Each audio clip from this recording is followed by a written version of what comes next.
Have you found yourself contemplating the intriguing twists our world could have taken if Christopher Columbus hadn't stumbled upon America? Envision a reality where the United States isn't a cohesive nation but a mosaic of independent entities. Join us today as we embark on a journey into an alternate dimension, navigating the realms of possibility and weaving a narrative that alters the course of history. And now let's get started. Forget everything you know about the United States of America. It is not united anymore, but divided into several independent nations. No, this isn't the result of a divisive election. What would this mean for the indigenous populations that already lived there? Could they have become a global superpower? And how would this impact the development of Europe? In school, most of us are taught that Christopher Columbus discovered America in 1492. But in reality, there is evidence that the Vikings and the Polynesians were there hundreds of years before.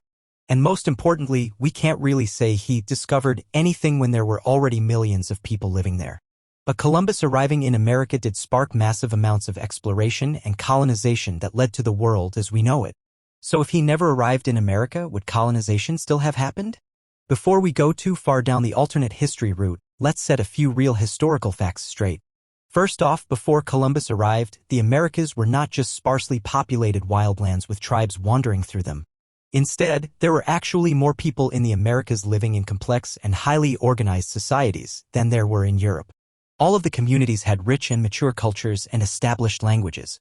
There is even some evidence that the indigenous populations of North and South America occupied the region for around 20,000 years before Columbus arrived.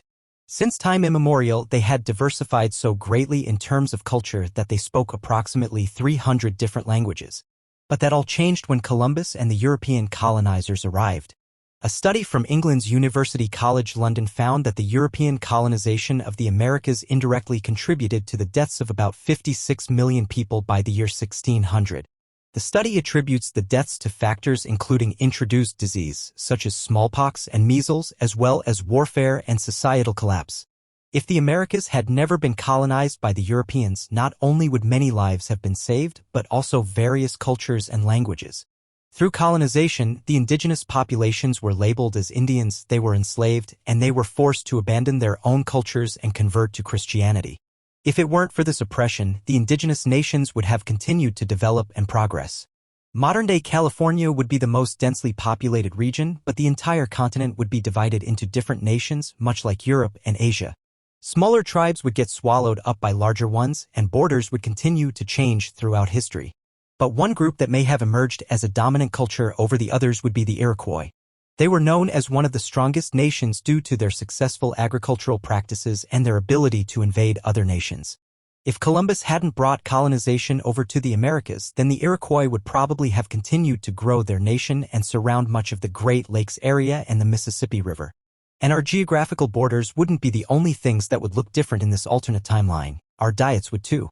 Wheat would not have been a staple in the American continents, as this is something introduced from Europe. And American foods like corn, tomatoes, and potatoes would not have been introduced to the Europeans.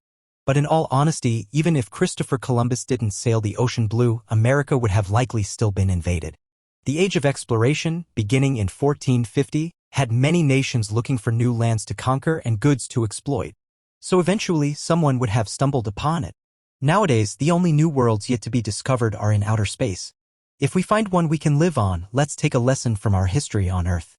And with that said, thanks for watching, Voyagers of the Alternate Realms. Until next time, keep questioning, keep exploring, and let your imagination soar.